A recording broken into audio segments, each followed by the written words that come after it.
berulang-ulang hadis disebutkan oleh Imam Bukhari rahimahullah dalam buku ini tentang keutamaan berbuat baik dengan tetangga, dan sudah kita jelaskan tetangga yang paling berhak adalah orang yang paling dekat pintunya dengan kita, baik muslim ataupun kafir, dalam hal pemberian, pelayanan, perhatian, ya, termasuk juga dalam masalah penawaran produk yang akan dijual.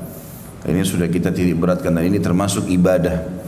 Sebagaimana Nabi SAW bersabda dalam sebuah hadis yang mulia, siapa yang mengaku beriman kepada Allah dan hari akhir, dia harus menghormati tamunya. Siapa yang mengaku beriman kepada hari akhir, maka dia harus menghormati tetangganya. Maka ini menghormati tamu dan tetangga masuk dalam satu hadis yang memang diperintahkan dalam agama. Dan makna ikram, ya, man kana yu'minu billahi wal yawmil akhir falyukrim jarah. Siapa yang mengaku beriman kepada Allah hari akhir, dia harus mengikram tetangganya. Makna ikram adalah puncak pemberian dan pelayanan. Ya, jadi dikatakan orang itu karam dalam bahasa Arab kalau dia betul-betul, ya, memberikan kepada seseorang maksimal apa yang dia miliki sampai membuat penerima itu bahagia, senang. Ya. Maka ini namanya ikram. Ya. Kita disuruh berikram kepada tetangga. Yang terakhir kita bahas teman-teman sekalian adalah pasal atau bab ke-58, pemberian kepada tetangga terdekat. Ya. Sebagaimana disebutkan dalam hadis nomor 107 di halaman 128 dan 129. Pada saat Aisyah bertanya radhiyallahu anha, ya Rasulullah, siapakah tetangga yang paling berhak aku berikan, ya, atau aku memiliki dua orang tetangga, kepada tetangga manakah yang aku memberi hadiah? Maka kata Nabi SAW, kepada tetangga yang pintunya lebih dekat denganmu. Ya, makna kalimat ini, mau dia muslim, mau dia kafir, intinya rumahnya dekat, paling dekat dengan pintu kita dahulukan dalam pelayanan dan pemberian. Begitu juga riwayat yang hadis 108 mirip dengan yang 107. Aisyah bertanya radhiyallahu anha, ya Rasulullah, sesungguhnya aku memiliki atau mempunyai dua tetangga, kepada tetangga manakah aku memberi hadiah? Kata Nabi SAW, kepada tetangga yang pintunya lebih dekat denganmu.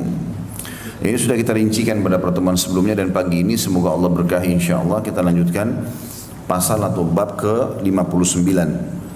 Kata Imam Bukhari rahimahullah, yang lebih dekat berikut yang lebih dekat di antara para tetangga. Artinya yang punya hak adalah yang paling dekat pintunya, kemudian yang lebih dekat yang setelah itu, kemudian yang setelah itu, dan seterusnya. Makin dekat dengan rumah kita maka makin besar haknya. Ya. Hadisnya adalah nomor 109. Al-Husain bin Huraith mengabarkan kepada kami, ia berkata, Al-Fadl bin Musa mengabarkan kepada kami dari Al-Walid bin Dinar, Anil Hasani annahu su'ila anil jar faqala 40 daran amamah wa 40 khalfah wa 40 an yamini wa 40 an yasari. Dari Al-Hasan Al-Basri rahimahullah bahwa ia ditanya tentang definisi tetangga, maka ia pun menjawab 40 rumah ke depan, 40 rumah ke belakang, 40 rumah ke samping kanan, dan 40 rumah ke samping kiri. Hadis ini dinilai oleh Syekh Albani adalah hadis yang lemah, tetapi umumnya para ulama menggunakan hadis ini di dalam masalah hak tetangga, ya. Dan hadis-hadis yang kuat adalah hadis yang sebelumnya, ya, hadis yang tentang siapa yang lebih dekat pintunya dari rumah kita. Kalau penentuan jumlah hanya 40, ini dilemahkan oleh para ulama hadis ini. Dan bahwasanya memang tetangga itu yang dihitung adalah 40 rumah ke depan, ke belakang, ke kanan dan ke kiri. Walaupun pendapat yang paling kuat adalah mengatakan tidak ada batasan. Ya, tidak ada batasan. Selama memang dia masih dianggap satu wilayah, maka dianggap dia adalah tetangga. Ya.